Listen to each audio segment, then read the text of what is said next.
కొన్ని విషయాలు నేర్చుకున్నాం. న్యాయాధిపతుల గ్రంథం నుండి మనము కొన్ని వారాలుగా మనము న్యాయాధిపతుల గ్రంథాన్ని ధ్యానం చేస్తున్నాం. గడిచిన వారము స్త్రీల దినోత్సవం అంటారా, అంతర్జాతీయ స్త్రీల దినోత్సవం సందర్భంగా దెబోరా ప్రవక్తిని, అట్లాగే న్యాయాధిపతులైన దెబోరా గురించిన విషయాలను మనం చూసాం. ఈ న్యాయాధిపతులు ఎందుకు వచ్చారంటే, ఇశ్రాయేళ్లకు నాయకుడు లేడు. నాయకుడు లేని కాలంలో వారు పాపం చేస్తున్నప్పుడు ఇశ్రాయేలీలను రక్షించడానికి దేవుడు న్యాయాధిపతులను నియమించాడు, ఏర్పరచుకున్నాడు. వారు తప్పుడు దారిలో వెళ్తున్నారు కాబట్టి దేవుడు న్యాయాధిపతులను, వారు తప్పుడు దారిలో వెళ్తున్నప్పుడు వారిని దేవుడు శిక్షించాడు. శిక్షించిన తర్వాత వారికి బుద్ధి వచ్చినప్పుడు, దేవునికి యెహోవాకు మొరపెట్టినప్పుడు న్యాయాధిపతులు వారిని విడిపించారు. అలా విడిపిస్తూ మరి వారు కొన్ని సంవత్సరాలు నిమ్మలంగా బ్రతకగానే మళ్ళీ పాత బ్రతికే మళ్ళా వారు దేవుని దృష్టికి దోషులయ్యారు. ఆ తర్వాత మరొక న్యాయాధిపతి మరలా దోషులైన తర్వాత మరలా దేవుడు శత్రువుల చేతికి అప్పగించినప్పుడు, మరలా వాళ్ళు బుద్ధి వచ్చినప్పుడు, మరలా వాళ్ళు దేవునికి మొరపెట్టినప్పుడు మరలా ఒక న్యాయాధిపతి వచ్చి అతని కాలంలో మరి వారు విడిపించబడ్డ తర్వాత కొద్ది రోజులు బాగున్న తర్వాత మరలా వాళ్ళు పాపంలోకి పోయి, అంటే ఇది రిపీటెడ్ అవుతుంది. ఒకసారిగా మనం చూస్తే మొట్టమొదటిగా న్యాయాధిపతుల గ్రంథంలో యెహోషువ చనిపోయిన తర్వాత వారు పాపం చేస్తారు. పాపం చేసిన తదుపరి దేవుడు వారికి శిక్ష విధిస్తాడు. విధించిన తదుపరి వారికి బుద్ధి వస్తుంది. బుద్ధి వచ్చిన తర్వాత దేవుడు కొంతమంది న్యాయాధిపతులను పంపిస్తాడు. పంపించిన తర్వాత వారు న్యాయాధిపతులు ఆ శత్రువుల చేతి నుంచి వారిని విడిపిస్తారు. విడిపించి మరలా దేశం నిమ్మలముగా ఉన్నప్పుడు వారు మరలా పాపం చేస్తారు. ఒత్నీయుల కాలంలో దేశము 40 సంవత్సరాలు నెమ్మదిగా ఉన్నట్టు మనం న్యాయాధిపతుల గ్రంథంలో చూస్తాం. ఒత్నీయులు అనే న్యాయాధిపతి వచ్చినప్పుడు మరి వారి శత్రువుల నుండి, ఇశ్రాయేలు శత్రువుల నుంచి వారిని విడిపించినప్పుడు ఆ దేశం 40 సంవత్సరాలు నెమ్మదిగా ఉంది. నెమ్మదిగా ఉన్న తర్వాత మరి మేము నెమ్మదిగా ఉన్నాము కాబట్టి దేవునికి వందనాలు, దేవుడు మాకు నెమ్మది ఇచ్చింది వందనాలని వాళ్ళు అనుకోలే. 40 సంవత్సరాల తర్వాత మరలా దేవుడు చేసిన మేలును మర్చిపోయి మరలా పాపము చేయడం మొదలుపెట్టారు. మొదలుపెట్టిన తర్వాత వారు మరలా శత్రువుల చేతికి అప్పగింపబడ్డప్పుడు, అప్పుడు వారు మరలా కష్టపడుతున్నప్పుడు దేవుడు యెహూదు అనే న్యాయాధిపతిని నియమిస్తాడు. నియమించి శత్రువుల చేతి నుండి దేవుడు ఇశ్రాయేలును విడిపించిన తర్వాత 80 సంవత్సరాలు నిమ్మలంగా ఉంది. యెహూదు తర్వాత వచ్చిన న్యాయాధిపతి దెబోరా కాలంలో మరి బారాకు అనే వీరుణ్ణి మరి దేవుడు ఏర్పరచుకున్నాడు. కానీ ఆ స్త్రీ తనకున్న ధైర్యము, సాహసము, తనకున్న జ్ఞానము చేత మరి ఒక ప్రవక్తినిగా, న్యాయాధిపతిగా ఉండి కూడా ఇశ్రాయేలును సరైన మార్గంలో నడిపించింది. శత్రువుల చేతి నుంచి మరి దేవుడు ఆమె ద్వారా విడిపించినప్పుడు దేశము మరలా 40 సంవత్సరాలు నెమ్మదిగా ఉంది. నెమ్మదిగా ఉన్న తదుపరి వారు ఎప్పుడైతే కనాను రాజైన యాబీను సైన్యాధిపతి అయిన సిసెరాను ఓడిస్తారు, ఓడించిన తదుపరి ఆ సిసెరాను యాయేలు అనే స్త్రీ చంపేస్తుంది. చంపేసిన తదుపరి ఆ తర్వాత యాబీనును కూడా, కనాను రాజైన యాబీనును కూడా ఇశ్రాయేల్ అందరు కలిసి అణిచివేస్తారు. ఇవన్నీ కూడా మీరు వారం వారం వింటేనే చెప్పండి అర్థమవుతుంది. ఒక్క వారం మిస్ అయినా ఇదంతా ఏదేదో అన్నట్టు ఉంటుంది. Okay, right. ఇప్పుడు యాబీనును అణిచివేసిన తదుపరి ఇశ్రాయేల్ అందరూ దెబోరా, బారాకు వీరందరూ కలిసి చక్కని స్తుతి గీతం పాడతారు. అదే 5వ అధ్యాయం. 5వ అధ్యాయంలో దెబోరా, అభినోయాము కుమారుడైన బారాకు ఈ కీర్తన పాడారు. ఏ విధంగా దేవుడు వారందరినీ హెచ్చించాడు, ఏ విధంగా శత్రువుల నుంచి విడుదలనిచ్చాడు అనే విషయాన్ని ఆ అధ్యాయం మొత్తం చూస్తాం. ఆ అధ్యాయం మొత్తం కూడా యుద్ధంలో ఏ విధంగా జరిగింది అనడానికి, ఏ విధంగా యుద్ధము జరిగించబడింది అనడానికి పూర్తి వివరాలు అందులో ఉంటాయి. అటువంటి పరిస్థితులలో యుద్ధం వచ్చిన పరిస్థితులలో దేవుడు ఏ విధంగా సిసెరాకు ఉన్న 900 ఇనుప రథాలను కన్ఫ్యూజ్ చేసి మరి దేవుడు వారిని విడిపించినట్టుగా వారు దేవుని స్తుతించుకుంటూ ఆ కీర్తన రాస్తారు. రాసిన తదుపరి 5వ అధ్యాయం 31వ వచనంలో తరువాత దేశము 40 సంవత్సరములు నిమ్మలముగా ఉండెను. దేవుని బిడ్డలముగా ఈ న్యాయాధిపతుల గ్రంథం నుండి మనము నేర్చుకునే ఆత్మీయ పాఠాలను మనం ఈరోజు చూసుకొని పోతున్నాం. ఆ తర్వాత 40 సంవత్సరాలు నిమ్మలముగా ఉన్న తదుపరి 6వ అధ్యాయం 1వ వచనంలో ఇశ్రాయేలు యెహోవా దృష్టికి దోషులేనందున యెహోవా 7 ఏండ్లు వారిని మిద్యానీల చేతికి అప్పగించను. దేవుని పిల్లలు చూడండి, నిమ్మలముగా ఉన్నప్పుడు దేవుని మర్చిపోతున్నారు, మరలా దేవుని మొరపెడుతున్నారు. ఆ తర్వాత వాటిని దేవుడు కనికరించి మరలా ఒక గొప్ప వీరుని పంపిస్తున్నాడు. పంపించిన తదుపరి ఆ వీరుని ద్వారా వీరికి స్వతంత్రం వస్తుంది. వీరు మరలా కొద్ది రోజుల స్వతంత్రాన్ని అనుభవిస్తున్నారు. ఆ తర్వాత వారు మరలా దోషులు అవుతున్నారు. ఆ తర్వాత మరి యొక్క వీరుడు వస్తున్నాడు, మరలా దోషులు అవుతూనే ఉన్నారు. వీటిని మనం ఎలా అర్థం చేసుకోవాలి? వీటిని మనం ఎలా తీసుకోవాలి? నిజమే, కొన్నిసార్లు మనం విడిపించబడిన తర్వాత ఆ కృతజ్ఞత చివరి వరకు ఎందుకు మనకు కొనసాగుతలేదు? ఆ కృతజ్ఞత ఎందుకు మనకు ఉండట్లేదు కదా? మరి మనకు ఉండట్లేదని మనల్ని మనము తగ్గించడం కాదు, కానీ లేదా మీరేదో దోషులని నేనేదో దోషులని నా గురించి నేను డీగ్రేడ్ చేసుకోవడం కాదు, కానీ ఎందుకు ఇశ్రాయేలు ఇలా తయారవుతున్నారు? ఇశ్రాయేలుకున్న ఈ పరిస్థితి మనకున్నదా? 40 సంవత్సరాలు నిమ్మలముగా ఉంది దెబోరా సాధించిన విజయాన్ని బట్టి. మరి ఇశ్రాయేళ్లలో యుద్ధాలు చేసే పురుషులు లేరు, లేకపోయేసరికి నడిపించే పురుషులు లేరు. దేవుడు ఒక స్త్రీని ఏర్పరచుకున్నాడు. ఆ స్త్రీ పంచాయతీలు చేసేది, మన భాషలో పంచాయతీ చేసేది. ఆ స్త్రీ న్యాయమూర్తి, న్యాయము తీర్చేది. ఆ కాలంలోనే ఆమెను న్యాయమూర్తిగా గుర్తించారు. స్త్రీ అంటే చిన్నచూపు. అటువంటి స్త్రీని దేవుడు ఎన్నుకున్నాడు. ఆమెనే న్యాయాధిపతిగా కొన్ని లక్షల మందికి తీర్పు తీర్చింది. ఆ సమయంలో ఆమెను దేవుడు ఎంతగా హెచ్చించాడంటే, ఎంత పెద్ద వీడైన బారాకు కూడా యుద్ధమునకు పో బారాకు దేవుడు సెలవిచ్చాడంటే, తల్లి నీవుంటేనే చెప్పండి నేను యుద్ధానికి పోతా, నీ వస్తేనే నేను యుద్ధానికి పోతాను. దీని ద్వారా దేవుడు వారికి బుద్ధినిచ్చాడు. దేవుడు ఎవరినైనా వాడుకోగలను అని బుద్ధినిచ్చి ఒక స్త్రీ ద్వారా ఇశ్రాయేలుకు స్వాతంత్రం వచ్చిన తర్వాత ఇప్పుడు వారు మరలా పన్నీరు మెచ్చున అన్నట్టుగా మళ్ళీ బురదల పొరుతున్నారు. 40 సంవత్సరాల తర్వాత వారు దోషులైపోతున్నారు, దేవుని దృష్టికి పాపం చేస్తున్నారు. దేవుని బిడ్డలంగా ఒకసారి మన గుండె మీద చేసుకొని చెప్పాలి, అన్నీ బాగున్నప్పుడు నీవు పాపము చేస్తున్నావా, లేకపోతే దేవునికి ఇష్టనిగా బ్రతుకుతున్నావా? ఇప్పుడు నాకు ఏదీ లేదు, నాకు ఏ సమస్య లేదు. ఒకప్పుడు సమస్య ఉండింది, దేవుడు నాకు సమస్య నుంచి తీర్చేశాడు, నన్ను బాగు చేశాడు, నన్ను బలపరిచాడు. ఇప్పుడు నీ పరిస్థితి ఏంది? ఒకప్పుడు బాగలేనప్పుడు తెల్లారు లేస్తేనే ప్రార్థన అన్నావు, మరి అంత బాగున్నప్పుడు నీ పరిస్థితి ఏంది? ఇశ్రాయేలు దేవుని దృష్టికి మళ్ళా దోషులయ్యారు. దేవుని శిక్ష వారికి వచ్చింది. 7 సంవత్సరాలు మిద్యానీల చేతికి దేవుడు వారిని అప్పగించాడు. ఎవరి మిద్యానీలు? ఒకసారి మిద్యానీల చరిత్ర కనుక మనం చూస్తే ఎక్కడి నుండి వచ్చారు ఈ మిద్యానీలు? ఎవరు ఈ మిద్యానీలు? ఒకసారి చూద్దాం. ఆదికాండం 25వ అధ్యాయము 2వ వచనం. ఆదికాండము 25వ అధ్యాయము 2వ వచనం.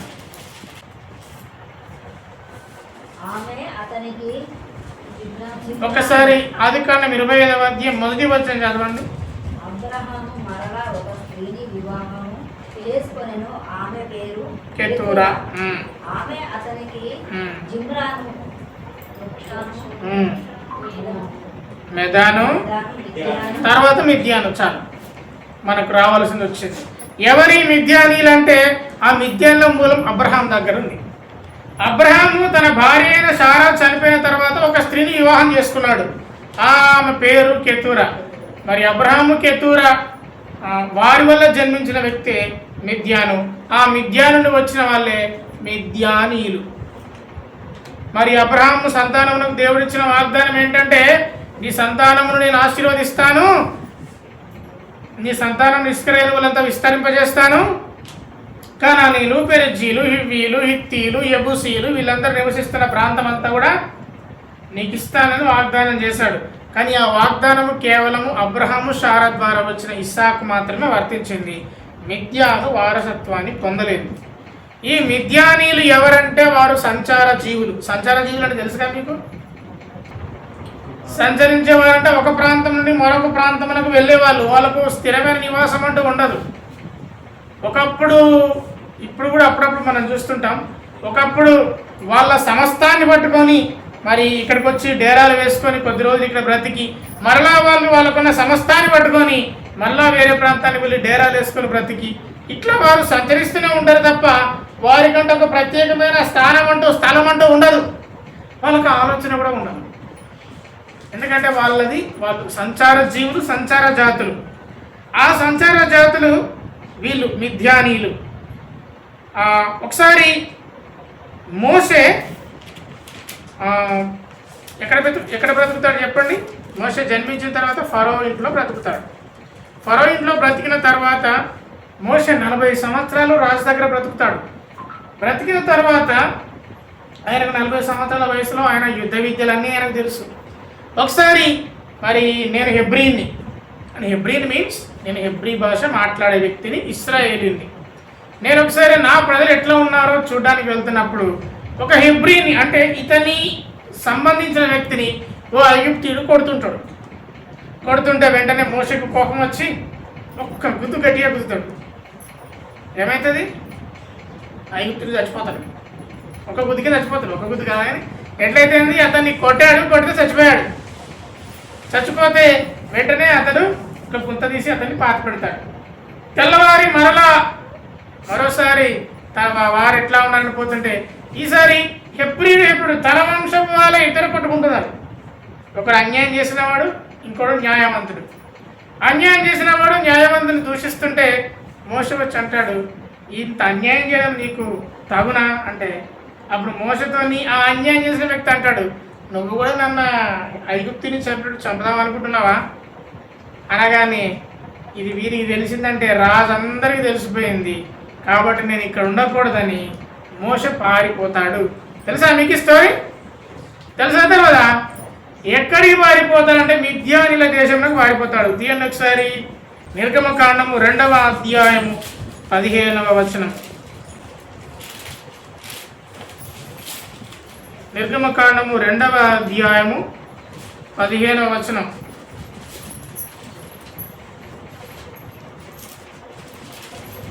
ఫరో ఆ సంగతి విని మోషేను చంపచూసెను. అప్పటిదాకా పెంచుకున్నవాడు ఇప్పుడు శత్రువు అయిపోయాడు. ఎందుకంటే మరి నా శత్రువులు కుమారునే పెంచుకొని నా కుమారునే పెంచుకుంటే వాడు నావాన్నే చంపాడు అని అనుకొని నావాన్నే చంపేస్తారని ఫరో మోషేను చంపుదాం అనుకున్నాడు. అయితే మోషే ఫరో ఎదుటి నుండి పారిపోయిండు. మిద్యాను దేశంలో నిలిచిపోయి ఒక బావి దగ్గర కూర్చున్నాడు. ఆ బావి దగ్గర కూర్చున్నప్పుడు ఒక స్త్రీ అక్కడ వచ్చినట్టుగా మనం అక్కడ చూస్తాం. ఆమె పేరు సిప్పోరా. ఆ స్త్రీ ఎవరో కాదు, మిద్యాను యాజకుడైన ఇత్రో కుమార్తె. ఆ ఇత్రోకున్న మరొక పేరే రగుయేలు. ఆ రగుయేలు కుమార్తె అయిన ఆ సిప్పోరాను మరి మోషే పెళ్లి చేసుకున్నట్టుగా అక్కడనే 40 సంవత్సరాలు మోషే ఆ మిద్యాను దేశంలోనే ఉన్నట్టుగా మనం చూస్తాం. కాబట్టి మిద్యానీయులకు ఒక చరిత్ర ఉంది. వారు అబ్రహాం సంతానంలో వచ్చిన వారే, మోషేకు 40 సంవత్సరాలు ఆశ్రయం ఇచ్చిన వారు. ఆదికాండము 37వ అధ్యాయము 28వ వచనం. ఆదికాండము 37వ అధ్యాయము 28వ వచనం.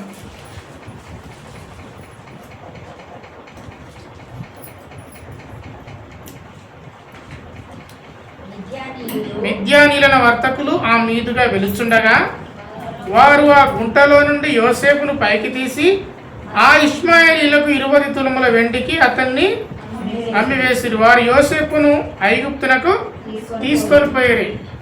యోసేపును ఎవరికి అమ్మారు? మిద్యాను వర్తకులకు అమ్మారు. మిద్యాను వర్తకులు వారు అక్కడి నుండి వారు వెళ్ళిపోతున్నారు. ఒక దగ్గర వ్యాపారం చేసుకుంటారు, వెళ్ళిపోతున్నప్పుడు యోసేపును చంపాలని ఆలోచన చేసిన అతని తమ్ముళ్ళు 9 మంది ఒకడు మిస్. ఎవరైనా? రూబేన్, పెద్ద కొడుకైన రూబేన్. ఆ గుంతలో వేశారు. రూబేను లేనప్పుడు ఈ 9 మంది కలిసి మిద్యాను వర్తకులకు యోసేపును అమ్మివేశారు. యోసేపు కాలంలో మిద్యానీలు ఉన్నారు. అబ్రహామునకు పుట్టినవాడే మిద్యాను. మోషకు 40 సంవత్సరాలు ఆశ్రయం ఇచ్చింది మిద్యానీలు. సంఖ్యాకాండం 31వ అధ్యాయము 16వ వచనం. సంఖ్యాకాండము 31వ అధ్యాయము 16వ వచనం. సంఖ్యాకాండం 31వ అధ్యాయము 16వ వచనం. ఇదిగో బిలాము మాటను బట్టి పేయోరు విషయంలో ఇశ్రాయేలు చేత యెహోవా మీద తిరుగుబాటు చేయించిన వారు వీరు కాదా? అందుచేత యెహోవా సమాజంలో తెగులు పుట్టి ఉండను కదా. ఇప్పుడు 31వ అధ్యాయం 1వ వచనంలో మీకు అర్థమవుతుంది. మరియు యెహోవా మిద్యానీయులు ఇశ్రాయేలుకు చేసిన హింసకు ప్రతిహింస చేయుడి. యెహోవా చెప్తున్నాడు మోషతోని, మిద్యానీయులు చేసిన దానికి ప్రతిహింస చేయుడి. మిద్యానీయులు ఏం చేశారంటే ఇశ్రాయేలు రాజైన ఇశ్రాయేలు ప్రయాణమైపోతున్నప్పుడు బిలాము అనే వ్యక్తిని బాలాకు పిలువనంపిస్తాడు. ఈ బిలాముకున్న పేరేంటంటే అతడు ఎవరినైతే శపిస్తాడో అతనికి శాపం తగులుతుంది. అయితే దేవుని మాటను బట్టి ఆ బిలాము భయపడి నేను శపించను అంటాడు.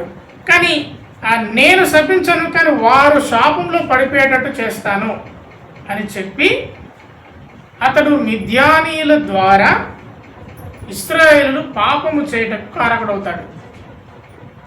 కుమారుడా, సామెతల్లో ఉంటుంది, నా కుమారుడా పాపులు నిన్ను ప్రేరేపింపగా ఒప్పుకోకు అని ఉంటుంది. ఇప్పుడు బిలాము అనే వ్యక్తి డైరెక్ట్గా ఇశ్రాయేలు పాపం చేసి వారు చచ్చిపోవడానికి, వారు హింసింపబడడానికి కారకుడు కాదు, కానీ ఇండైరెక్ట్గా అతడే కారకుడు. బిలాము ఏమన్నాడంటే నేను శపించను, కానీ వారికి శాపం వచ్చేలా నేను చేస్తాను. ఎప్పుడైతే నీవు అక్కడికి వెళ్తావో మోయాబీ స్త్రీలు వాళ్ళు చూస్తారు, వాళ్ళు పాపం చేస్తారు. పాపం చేసినప్పుడు దేవుడి శిక్ష వారి మీదకి వస్తుంది. నేను శపించడం వల్ల దేవుని శిక్ష వారి మీదకి వస్తుంది అని నీవు అనుకుంటున్నావు, కానీ నా ప్రమేయం లేకుండానే వారి మీదకి శిక్ష రావాలంటే నేను ఏమీ చేయను.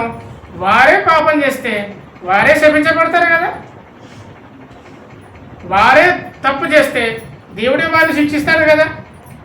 కాబట్టి నేను శపించను, దేవుడే వారిని శపించాలి. అంటే మనం నీవేం చేయాలంటే వారు మిద్యానీల ద్వారా నడిపించబడి దగ్గరికి వెళితే వారిని చూసి మీరు పాపం చేస్తారు, ఆటోమేటిక్గా దేవుడే వారిని శిక్షిస్తాడు. ఇది బిలాము బోధ అంటారు దీన్ని, బిలాము బోధ. కాబట్టి ఇలాంటి బిలాము బోధకులు ప్రతి వీధిలో, ప్రతి సందులో, ప్రతి ఊళ్ళోనూ తయారవుతున్నారు. వాళ్ళు ఏం చేయరు, చక్కగా ఇరు కుటుంబాలకు మంట పెడతారు. వీళ్ళు మంచిగా తగలబడతా ఉంటాడు, వాడిని చూసుకుంటూ కూర్చుంటాడు. దేవుని బిడ్డలముగా ఇటువంటి బిలాము బోధల నుండి మనము తప్పించబడుతుంది కాక ఏనండి. ఆమేన్. మరి ఆ విధమైన బిలాము బోధలకు మరి వారు పడిపోయారు. వీరు ఎవరితో పాపం చేశారు, ఎవరిని వీరిని ప్రేరేపించారంటే మిద్యానీయులు ప్రేరేపించారు. చూడండి, ఈ మిద్యానీయులు ఇశ్రాయేలు పాపం చేయడానికి కారకులయ్యారు. ఇప్పుడు వారి చేతికే దేవుడు ఇశ్రాయేలును అప్పగించాడు. ఎవరైతే ఇశ్రాయేలు పాపము చేసి మనుషులను నష్టపోయి దేవుని ఉగ్రతకు కారకులయ్యారో ఆ మిద్యానీయుల చేతికి మరి దేవుడు ఇశ్రాయేలును అప్పగించాడు. ఇశ్రాయేలు యెహోవా దృష్టికి దోషులైనందున 7 ఏళ్ళు వారిని మిద్యానీయులకు అప్పగించాడు. ఈ మిద్యానీయుల ప్రాంతం ఇప్పుడు ఎక్కడ ఉందంటే అరేబియా ప్రాంతంలో ఉంటుంది. ఈ మిద్యానీయుల ప్రాంతం చూడండి, మనకు ఒకసారి ప్రపంచపడం చూస్తే మోషకు 10 ఆజ్ఞలు రాయించిన కొండ సీనాయి పర్వతం. సీనాయి పర్వతం ముందు అన్యుల హజేరోసు ప్రాంతం అని ఉంటుంది ముందు. వాటి పక్కనే రెడ్ సీ అంటే ఎర్ర సముద్రం ఉంటుంది. ఆ ఎర్ర సముద్రం పక్కన నివసిస్తున్న వాళ్ళే, అటు పక్కన సంచరిస్తున్న వారే మిద్యానీయులు. ఈ ఇశ్రాయేలీలు దేవుని దృష్టికి దోషులైనప్పుడు 2వ వచనంలో మిద్యానీయుల చేయి ఇశ్రాయేళ్ల మీద హెచ్చాయను. ఇశ్రాయేల్ ఎంతమంది? 10 లక్షలకు పైగా ఉన్న జనాభా. సంచార జీవులైన, ఒక స్థిరమైన నివాసము లేని వారి చేతులు వీళ్ళ మీద హెచ్చాయను. ఇశ్రాయేలీల హెచ్చాయను కాబట్టి వారు మిద్యానీయుల ఎదుట నిలవక కొండలలో వాగులను గుహలను దుర్గములను తమ కొరకు సిద్ధపరుచుకునేది. ఒక రకంగా దేశదిమ్మరిగాళ్ళు. చూడండి, మిద్యానీయులందరూ వచ్చి మిద్యానీయుల దేశదిమ్మరులు ఎప్పుడైతే వారు పాపం చేశారో దేశదిమ్మరులైన మిద్యానీయులు వారిని వెళ్ళగొడితే ఇశ్రాయేలు కూడా దేశదిమ్మరులు అయిపోయారు. దేవుని బిడ్డలంగా చూడండి, ఎంత చిన్న స్థాయి వ్యక్తులు ఎంత బలమైన వ్యక్తులను ప్రభావితం చేశారు. నిన్నెవరు ప్రభావితం చేస్తున్నారు? నువ్వు ఎవరి ప్రభావం కింద ఉన్నావు? నువ్వెవరిని ఇన్ఫ్లుయెన్స్ చేస్తున్నావు, లేకపోతే నీవే ఎవరి ఇన్ఫ్లుయెన్స్ కింద పనిచేస్తున్నావా? తెలుగులో ఏమంటారు? నిన్ను ఎవరు ప్రభావితం చేసేది నీ జీవితంలో? నీ జీవన విధాన్ని చక్కబెట్టుకోవడానికి నిన్ను ప్రభావితం చేసే వ్యక్తులు ఎవరు? ఇశ్రాయేలీలు ఒక దేశదిమ్మరి లేకపోతే సంచారం చేసే బ్రతుకుతున్న మిద్యానీయులు ఇశ్రాయేలుని వెళ్ళగొడితే వాళ్ళు కొండల్లో గుహల్లో గుట్టల్లో పోయి దాక్కున్నారు.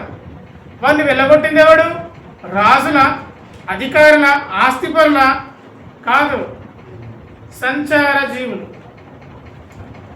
ఎప్పుడైతే నీవు పాపం చేస్తున్నావో, నీవు పాపమునకు నేను అప్పగించుకుంటున్నావో, ఎప్పుడైతే ఇశ్రాయేలు పాపం చేస్తున్నారో ఒక చిన్న స్థాయి వ్యక్తులే వారిని జయించారు. దేవుని పిల్లలంగా ఈ విషయాన్ని మనం ఎప్పుడు గుర్తుంచుకోవాలి. ఎప్పుడైతే మనము తప్పుడు బ్రతుకుతూ తప్పుడు జీవితానికి అలవాటైన వ్యక్తులంగా కొంతమంది వ్యక్తులను చూస్తున్నప్పుడు వారు చాలా చిన్న స్థాయి వ్యక్తుల చేతిలో కూడా వారు ఓడిపోతారు, వారు అగౌరవ పాలవుతారు. కాబట్టి పాపం అనేది మన దూరంగా ఉండాలి. పాపమును నిన్ను ప్రేరేపించినప్పుడు నువ్వు ఒప్పుకోకూడదు. నీవు పాపమునకు దూరంగా పారిపోవాలి. ఇంకా పాపం గురించి ఎందుకు తెలుసుకోవాలి? ఇంకా మనము పాపలమని ఎందుకు అనుకోవాలంటే నిజమే, ఈ లోకంలో పాపమే ఉంది. పాపము నుండి మనము బయటికి రావాలంటే లోకముతో స్నేహాన్ని వదిలేయాలి. లోకముతో స్నేహము దేవునికి విరోధం. లోకంతో స్నేహం చేసేవాడు ఏదో ఒక టైంలో పాపంలో పడిపోతాడు.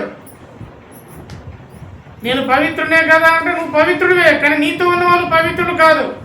వాళ్ళని ప్రేరేపిస్తారు, నీవు ఆ ప్రేరేపణకు పడిపోతావు, నువ్వు పాపంలో పడిపోతావు. ఇశ్రాయేలును ఎవరు ప్రేరేపించారు? అక్కడ ఉన్న మోయాబు స్త్రీలు ప్రేరేపించారు. ఫలితంగా పాపం చేశారు. ఆ పాపములకు శిక్ష అనుభవించారు. అనేక మంది జనాభాను, వారిలో ఉన్న అనేక మంది వ్యక్తులను వాళ్ళు కోల్పోయారు. దేవుని ఉగ్రత వారిపైన మండింది. ఇక్కడ కూడా అదే జరుగుతుంది. మిద్యానుల చెయ్యి ఇశ్రాయేలు మీద హెచ్చయింది కాబట్టి ఇశ్రాయేలు మిద్యానుల ఎదుట నిలవలేకపోతున్నారు. చూడండి, ఎటువంటి వ్యక్తుల ముందు ఎటువంటి వ్యక్తులు నిలవలేకపోతున్నారు. సంచార జాతుల ముందు ఇశ్రాయేలు నిలవలేకపోతున్నారు. వాగ్దాన పుత్రులు ఇశ్రాయేలీలు, ఒక సంచార జీవులు మిద్యానీయులు, వాళ్ళ ముందు వెళ్ళి నిలవలేకపోతున్నారు. కొండల్లో గుహల్లో గుట్టల్లో దాక్కుంటున్నారు. ఎంతవరకు వారిని హింసించారంటే 3వ వచనం చూడండి, ఒకసారి చదవండి. 3వ వచనం. విత్తనములు విత్తిన తర్వాత మిద్యానీయులు అమాలేకీయులను తూర్పు నుండి వారును తమ పశువులను గుడారములను తీసుకొని మిడతల దండంతా విస్తారముగా వారి మీదికి వచ్చి. చూడండి, ఇశ్రాయేలు విత్తనాలు విత్తుతున్నారు. మిద్యానీయులు ఇశ్రాయేలును వెళ్ళగొట్టారు. వెళ్ళగొట్టిన తర్వాత వాళ్ళు ఎక్కడ పోయారు? కొండలకు గుట్టలకు పోయారు.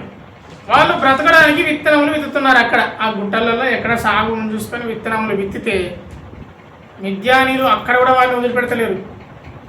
విత్తనములు విత్తిన తర్వాత మిద్యానీయులు వాళ్ళతో పాటు అమాలేకీలను తెచ్చుకున్నారు. వారితో పాటు తూర్పున నుండి ప్రజలు చాలా జ్ఞానవంతులు. యేసుప్రభుని చూడడానికి ఎవరు వచ్చారు? పుట్టినప్పుడు తూర్పు దేశపు జ్ఞానులు. యోబు కుమార్తెలు, యోబుకున్న సంపద తూర్పు దేశపు వారందరికంటే గొప్పదైన సంపద. ఆ విధంగా తూర్పున ఉన్నవారు గొప్పవారిగా ఉంటున్నారు. వారందరూ ధనవంతులుగా ఉంటున్నారు. సొలొమోను కూడా తూర్పు వైపున ఉన్న జనులందరికంటే ధనవంతుడై ఉండెను. ఈ బైబిల్లో ఉన్న విషయాలు అంటే తూర్పున ఉన్న వాళ్ళు బలవంతులు. ఆ బలవంతులకు అమాలేకీయులు కలిశారు, మరలా మిద్యానీయులు కలిశారు. వారి పంటను మొత్తం నాశనం చేస్తున్నారు. 4వ వచనం, వారి ఎదుట దిగి గాజాకు పోవనంత దూరం భూమి పంటను పాడు చేసి ఒక గొర్రెను కానీ ఎద్దును కానీ గాడిదను కానీ జీవన సాధనమైన మరి దేన్ని కానీ ఇశ్రాయేలీలకు ఉండనీయలేదు. వారు గాజా వరకు వాళ్ళు తరుగుతున్నారు. మనకి ఇప్పుడు గాజా ఎక్కడ ఉంది? ఇశ్రాయేల్ దేశంలో లేదు, పాలస్తీనా దేశంలో ఉంది గాజా. గాజాను పరిపాలిస్తున్న వారు ఎవరి కంట్రోల్లో ఉంది? మీరు పేపర్ ఫాలో అవుతారు ఎవరన్నా? హమాస్ కంట్రోల్లో ఉంది. హమాస్ అంటే ఒక ఆర్మీ మిలిటెంట్. వాళ్ళు మిలిటెంట్ అంటే తీవ్రవాదులుగా గుర్తించారు. మరి ఈ హమాస్కి అట్లాగే ఇశ్రాయేళ్లకు నిత్యం యుద్ధం జరుగుతుంది కదా. ఇప్పుడు 2023 ఆ టైంలో మరి హమాస్ వాళ్ళు ఇశ్రాయేల్ మీద బాంబులు వేశారు. తర్వాత ఇశ్రాయేల్ అందరూ కలిసి గాజా మీద బాంబులు వేశారు. ఇది ఇప్పటికీ జరుగుతున్న యుద్ధం ఇశ్రాయేళ్లకు పాలస్తీనాకు. ఓకే, వీరు వచ్చి గాజాకు పోనంత దూరము భూమి పంటను పాడు చేశారు. వారికి ఇశ్రాయేళ్లకు జీవనాధారం లేకుండా గాడిదలు, ప్రయాణాలకు ఉపయోగించే గాడిద లేదు, పంట పొలాలు చేసుకునే ఎద్దు లేదు, గొర్రెలు లేవు, తినడానికి ఏది లేకుండా ఇశ్రాయేళ్లకు ఏది ఉండనివ్వలేదు. చూడండి 5వది, వారును వారి వంటలు లెక్కలేక ఉన్నది. విపరీతమైన వంటలు కలిగిన వారందరూ వచ్చి వారందరినీ సర్వనాశనం చేశారు. ఇదంతా ఎందుకు జరుగుతుంది చెప్పండి? ఇదంతా ఎందుకు జరుగుతుంది? పాపం, ఇశ్రాయేలు చేస్తున్న పాపం. 6వ వచనము, దేశమును పాడు చేయటకు వారు దానిలోనికి వచ్చి ఇశ్రాయేలు మిద్యానుల వల్ల మిక్కిలి హీన దశకు వచ్చినప్పుడు వారు యెహోవాకు మొరపెట్టారు. ఇశ్రాయేలులకు మిక్కిలి హీన దశ వచ్చింది, అప్పుడు వారు దేవునికి మొరపెడుతున్నారు. అందుకే బైబిల్ ఎందుకు రాయబడ్డదంటే ఈ బైబిల్లో ఉన్న విషయాలు మనకు బుద్ధినివ్వడానికి రాయబడింది. ఈ బైబిల్లో ఉన్న విషయాలు తిమోతి పత్రికలో రాసినట్టుగా మనకు బోధ చేయడానికి రాయబడింది.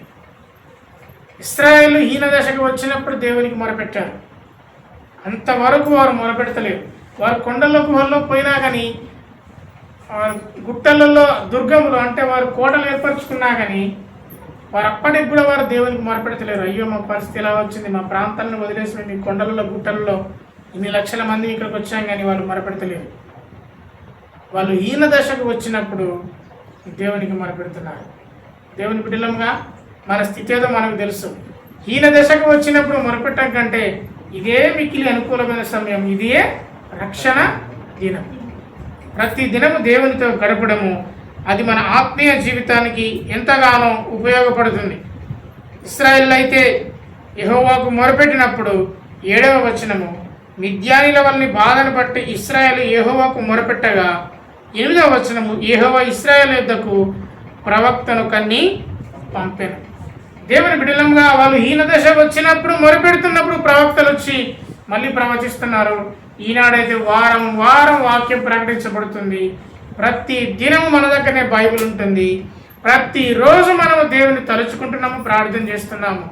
ఇంకా ఏమైనా బలహీనతలు మనల్ని చుట్టుముట్టి మనల్ని దేవుని నుండి దూరం చేస్తున్నాయా? దేవుని నుండి ఎప్పుడు నువ్వు దూరం అవుతావో నువ్వు పాపం చేస్తావు. ఎప్పుడైతే నువ్వు దేవునికి వ్యతిరేకంగా ఉంటావో దేవుని నిన్ను శిక్షించడం మొదలు పెడతాడు. ఈ శిక్ష కేవలం ఆర్థికమైనది, రోగకరమైనది, బలహీనపరిచేదే కాకుండా నీ ఆత్మీయ జీవితాన్ని క్షీణించేదిగా ఉంటుంది. ప్రతిసారి వచ్చే శిక్ష రోగం గురించే కాదు, ప్రతిసారి వచ్చే శిక్ష డబ్బు గురించే కాదు, ప్రతిసారి వచ్చే శిక్ష నిన్ను బలహీనపరిచేది కూడా కావచ్చు, నీ ఆత్మీయ జీవితాన్ని చితికిపోయేదిగా చేసేది కావచ్చు, కొన్నిసార్లు నీ రోగం కూడా కావచ్చు, కొన్నిసార్లు నిజంగా నీ డబ్బులేమి కూడా కావచ్చు, నీ పాపానికి కారణం కావచ్చు. ఇది ఏదైనా జరగచ్చు. ఇశ్రాయేళ్లకు సమస్తాన్ని కోల్పోయారు. గొర్రె లేదు, మేకలనే మాట ఇక్కడ లేదు, కానీ గొర్రె లేదు, గాడిదలు లేవు, ఎడ్లు లేవు. గాడిదలు పూర్వకాలంలో ఏం చేసేవాళ్ళు? ప్రయాణం చేయడానికి గాడిదలు, ఇప్పుడు బైక్లో తీరు.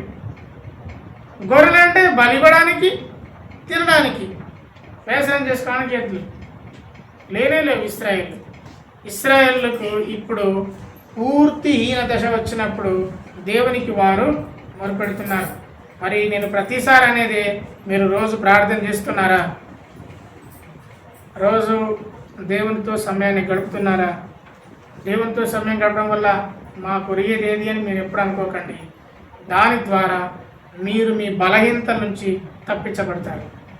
ఆమేన్. మీకున్న శారీరక బలహీనతల నుండి విడిపించబడతారు. మీకోసం ప్రార్థన చేయడానికి దేవుని సేవకులు ఉన్న మీ వ్యక్తిగత ప్రార్థన అది చాలా ముఖ్యమైనది. మీ కుటుంబ పరిస్థితులలో, మీ ఆర్థిక పరిస్థితుల్లో, అనారోగ్య స్థితిలో దేవుడు మీకు తోడై ఉంటాడు. ఆమేనండి. ఆమేన్. దేవుడు మీకు ధైర్యమునిస్తాడు, నిబ్బరమైన జ్ఞానమునిస్తాడు, హృదయమునిస్తాడు, బలాన్ని ఇస్తాడు. అనుభవించిన వానికే తెలుస్తుంది. అనుభవం లేని వానికి అర్థమే కాదు ఇది నిజమా. తోమలాగా మనం అనుమానించద్దు. దేవుని యొక్క శక్తిని అనుమానించకూడదు. ఇది నిజమా, నేను జరిగితేనే నమ్ముతా, నాకైతేనే నమ్ముతా, ఇటువంటివి మనం పెట్టుకోవద్దు.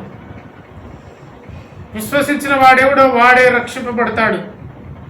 ఇశ్రాయేలు వారి బాధను బట్టి యెహోవాకు మొరపెట్టినప్పుడు దేవుడు ఒక ప్రవక్తని పంపాడు. ఆ ప్రవక్త వచ్చి వారితో ఈ విధంగా ప్రకటిస్తున్నాడు. ఇశ్రాయేలు దేవుడైన యెహోవా సెలవిచ్చినది ఏమనగా, నేను ఐగుప్తులో నుండి మిమ్మల్ని రప్పించాను, దాసుల గృహంలో నుండి మిమ్మల్ని తోడుకొని వచ్చాను. దీని ఆత్మీయ అర్థంలో మనం చూద్దాం. దేవుడు మనల్ని మన ఇంట్లోనే ఉన్నాము, మనల్ని రక్షించాడు, దాసుల గృహంలో నుండి తోడుకొని వచ్చాము. మనము దేనికి దాసులం ఒకప్పుడు అంటే పాపం మనకు దాసులం. ఒప్పుకోవాలి. ఒకవేళ మనం బయటికి వెళ్ళి యేసయ్య వచ్చాడు మీ పాపము నుండి విడిపించాడంటే నేను పాపలం అని మిగతా వాళ్ళు అంటారు. కానీ మనం ఒప్పుకోవాలి, మనం మన బలహీనతను అంగీకరించాలి. హల్లెలూయా. మనమందరము పాపులమే, మనమందరము తప్పు చేయడానికి ఆస్కారము కలిగి ఉండి పాపపు బ్రతుకును బ్రతుకిన వారమే. దేవుడు మనల్ని విడిపించాడు. పాపమునకు దాసులుగా ఉన్న మనల్ని విడిపించి స్వతంత్రుని చేశాడు. మనము కూడా కాకపోతే కొన్నిసార్లు పాపం నుంచి విడిపించబడతాము, మరలా అదే పాపం చేస్తాం, ఇశ్రాయేలు కదా చేసినట్టు. పూర్వకాలంలో మా స్నేహితుడు కోపం వచ్చినప్పుడు మరి ఇంట్లో ఉన్న వస్తువులను ఏమంటాడు విసిరేయడం, ఎత్తేయడం, లేకపోతే ఇలా చేసేవాడు. వాడికి మారు మనసు వచ్చింది, బ్యాప్టిజం తీసుకున్నాడు, పెళ్లి చేసుకున్నాడు, చర్చికి వెళ్తున్నాడు, ప్రతి వారం వెళ్తున్నాడు. కోపం వచ్చిందనుకో మరలా చెప్పండి, ఇదే ఇదే ఇదే తన పాపపు జీవితం సంపూర్ణంగా చెప్పండి వెళ్ళలేదు. ఇంకా ఉన్నది, ప్రతి మనిషికి వేపకాయ అంతా వెర్రుంటుందంట. విన్నారా ఈ మాట? వేపకాయ అంతా వెర్రుంటుందంట. అయితే ఆ వెరితనము మనల్ని పాపము చేయడానికి ప్రేరేపించకూడదు. ఇలా బ్రతకడం సాధ్యమా? సాధ్యమే. అనేక మంది దేవుని బిడ్డలకు అది సాధ్యమైంది, మనకు సాధ్యమే. దేవుడు ఒక ప్రవక్తను పంపించాడు. ఆ ప్రవక్తను పంపించి ఏమనంటున్నాడంటే, నేను మిమ్మల్ని ఐగుప్తు నుండి రప్పించినయ్యా, దాసుల గృహంలో నుండి మిమ్మల్ని తోడుకొని వచ్చాను. 9వ వచనం చెప్తున్నాడు, ఐగుప్తీల చేతిలో నుండి మిమ్మల్ని బాధించిన వారందరి చేతుల నుండి మిమ్మల్ని విడిపించాను, మీ ఎదురు నుండి వారిని తోలివేశాను, వారి దేశమును మీకు ఇచ్చాను, మీ దేవుడైన యెహోవాను నేనే. మరలా దేవుడు ఎందుకు పరిచయం చేసుకుంటున్నాడు? దేవునికి స్తోత్రం. ఎందుకు మరలా దేవుడు పరిచయం చేసుకుంటున్నాడు? మర్చిపోతున్నారు. ఇశ్రాయేలుతో చెప్తున్నాడు, మిమ్మల్ని నేను ఐగుప్తు దేశంలో నుండి రప్పించాను. ఇది వారికి తెలియదా? వారికి తెలియదా? తెలియదా? చెప్పండి. తెలుసు. మళ్ళీ ఎందుకు చెప్పాడు? మర్చిపోతున్నా. ఎఫెసీ సంఘానికి రాస్తాడు, నీవు ఏ స్థితిలో నుండి పడితేవో ఒక్కసారి జ్ఞాపకం తెచ్చుకో. నీవు ఏ విధంగా నువ్వు బయటకు వచ్చావో ఒక్కసారి జ్ఞాపకం తెచ్చుకో. కొద్దిమంది వ్యక్తులు నాకు తెలుసు, వారు ఒక వ్యక్తి ద్వారా లాభపడ్డారు. ఒక వ్యక్తి సహాయం కొరకు ప్రతిసారి వారి దగ్గరికి వెళ్ళేవారు. ఆ వెళ్ళిన వ్యక్తులు సరే కాలం కొద్ది వాళ్ళు కొంత గొప్పవారయ్యారు, కొంత ధనవంతులయ్యారు. ఇప్పుడు ఎవరైతే సహాయం చేశారో వారికి కృతజ్ఞతగా ఉండట్లేదు, వారిని త్రోసివేశారు, ఇంకా వారిని పైగా దూషించడం మొదలుపెట్టారు. చేసిన మేలును చెప్పండి మర్చిపోవాలి. ఇది ఎవరికి ఉంటుంది? ఈ లక్షణం ఎవరికి ఉంటుంది? పాపులకే ఉంటుందా, మనకు కూడా ఉంటుందా? చెప్పండి. మనకు కూడా ఉన్నదంటారా? మనకు కూడా ఉన్నదా లేదా? ఓకే, దేవుడు మిమ్మల్ని దీవించును కాక. మీరు అందరూ ఒప్పుకున్నారు. మరి మీరు హీన దశకు రాకముందే దేవునికి మొరపెట్టాడు. మీరు ఒప్పుకున్నారని నేను అన్నాను, మీరు ఒప్పుకోకపోతే కాదు. దేవుని పిల్లలంగా మర్చిపోవడం మనకు గొప్ప వరం, కానీ అదే పెద్ద శాపం. చెడ్డది మర్చిపోతే బాగానే ఉండు, మనిషి కూడా మర్చిపోతున్నాం. మేము చేసినవన్నీ మర్చిపోతున్నాం. ఎవడో నన్ను అవమానించాడు, అది మర్చిపోవాలి, లేకపోతే నేను సంతోషంగా ఉండలేను. అవమానించిన దాన్ని మర్చిపోవాలి, మేలు చేసినవన్నీ చెప్పండి మర్చిపోవద్దు. ప్రతి దినము మనం ఎవరి ద్వారానైతే ప్రోత్సహించబడ్డామో మనము మర్చిపోవద్దు. చూడండి, ఎఫెసీ సంఘం మర్చిపోయింది.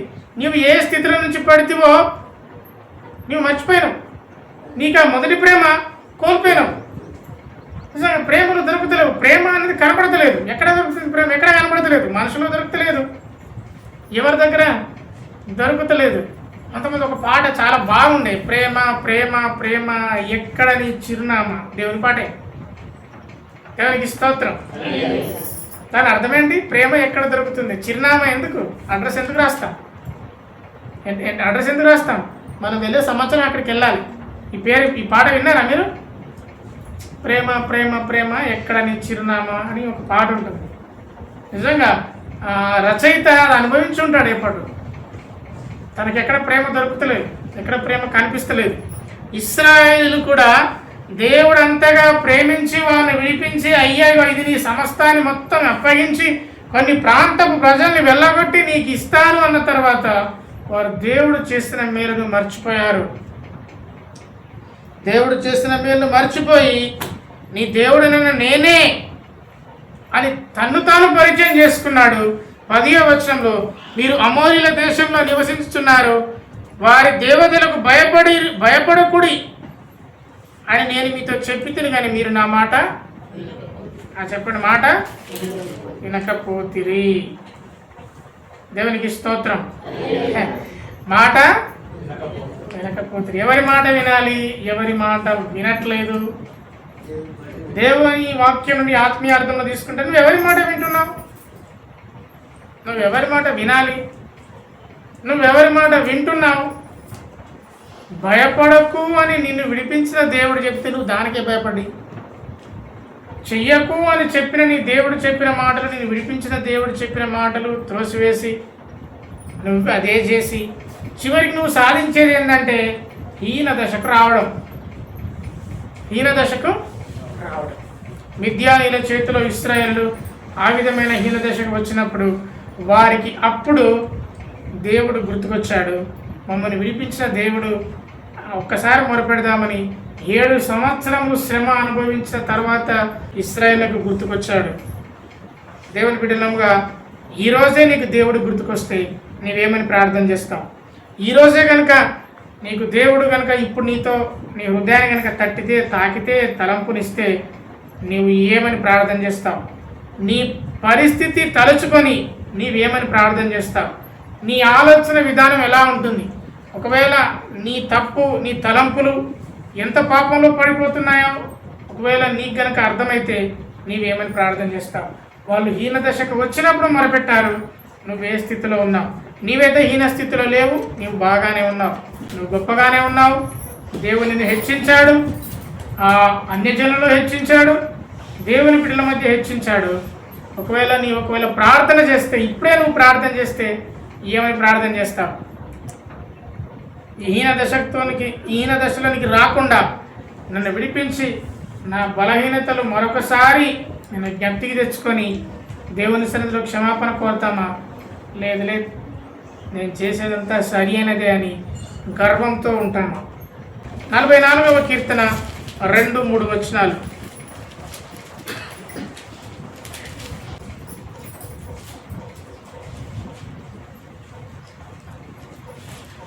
కొరహా కుమారులు రాస్తున్న కీర్తన దేవుని స్తుతిస్తూ, నీవు నీ భుజబలము చేత అన్యజనులు వెళ్ళగొట్టి మా పితరులను నాటుతివి. జనములను నిర్మూలము చేసి వారిని వ్యాపింపజేస్తేవి. వారు తమ ఖడ్గము చేత ద్వేషమును స్వాధీనపరచుకోలేదు. వారి బాహువు వారికి జయమీయలేదు. నీవు వారిని కటాక్షిస్తేవి గనుక నీ దక్షిణహస్తమే, నీ బాహువే, నీ ముఖకాంతియే వారికి విజయము కలగజేసెను. ఎలా మనము విజయం పొందుతాము? పాపము నుండైనా, ఈ లోకం నుండైనా, దేని నుండైనా దేవుడే కటాక్షించాలి. దేవుని యొక్క దక్షిణ హస్తమే మనకు తోడై ఉండాలి. అప్పుడు మాత్రమే మనకు విజయం ఉంటుంది. కానీ మనముగా విజయాన్ని పొందుకొనలేము. అదే మాట ఈ ప్రవక్త గుర్తు చేస్తున్నాడు. మీరు ఎవరికి భయపడాలో వారికి భయపడట్లేదు, ఎవరికి భయపడకూడదో వారికి భయపడుతున్నారు. మనము దేనికి భయపడుతున్నాం? దేనికి భయపడాలి? నిజానికి దేనికి భయపడుతున్నాం? పరీక్ష చేసుకోవాల్సిన సమయం. ఒకవేళ ఇదే నీ చివరి రోజు అయితే నీవేమని ప్రార్థన చేస్తావు? ఇదే ఇంకో గంటలో నీవు ప్రభు దగ్గరికి వెళ్ళాలి, నీవేమని ఆలోచన చేస్తావు? ఒకవేళ ఇదే దేవుని యొక్క రాకడ ఇదే సమయం అయితే నీవేమని తలంపు చేస్తావు? ఇశ్రాయేల్ అయితే మర్చిపోయారు దేవుణ్ణి. మరలా ప్రవక్తను పంపి తనను తాను పరిచయం చేసుకునే స్థితికి ఇశ్రాయేల్ వచ్చారు. నీవే స్థితిలో నుంచి పడితేవో ఒకసారి జ్ఞాపకం చేసుకొని దేవునికి కృతజ్ఞతాస్తుతులు చెల్లించేవాడిగా ఉండాలి. దేవుడి అట్టి కృప మనందరికీ దయచేయను గాక. అయితే ఇంతగా వారు పాపం చేసిన దేవుడు వారిని వదిలిపెట్టలేదు. ఆ ప్రవక్త యొక్క ప్రసంగం ఆగిపోతుంది. మనం 11వ వచనంలో గిద్యోను అనే వ్యక్తిని దేవుడు దర్శించి అతని ద్వారా ఇశ్రాయేలులను దేవుడు విడిపిస్తాడు. అది ఎలా జరిగిందనేది ప్రభు చిత్తమైతే వచ్చే వారం మనం చూసుకుందాం. అందరం లేచి నిలబడ్డట్టయితే అందరం ఒకసారి దేవుణ్ణి స్తుతిద్దాం. నీవు చేసిన మేలకు, నీవు చూపిన కృపలకు, నీవు చేసిన మేలకు, నీవు చూపిన కృపలకు వందనం యేసయ్యా, వందనం యేసయ్యా, వందనం యేసయ్యా, వందనం యేసయ్యా. నీవు చేసిన మేలకు, నీవు చూపిన కృపలకు బలహీనులమైన మమ్ము నీవెంతగానో బలపరిచావు. క్రీస్తు మహిమైశ్వర్యములో ప్రతి అవసరమును తీర్చావు. బలహీనులమైన మమ్ము నీవెంతగానో బలపరిచావు. క్రీస్తు మహిమైశ్వర్యములో ప్రతి అవసరమును తీర్చావు. వందనం యేసయ్యా, వందనం యేసయ్యా, వందనం యేసయ్యా, వందనం యేసయ్యా.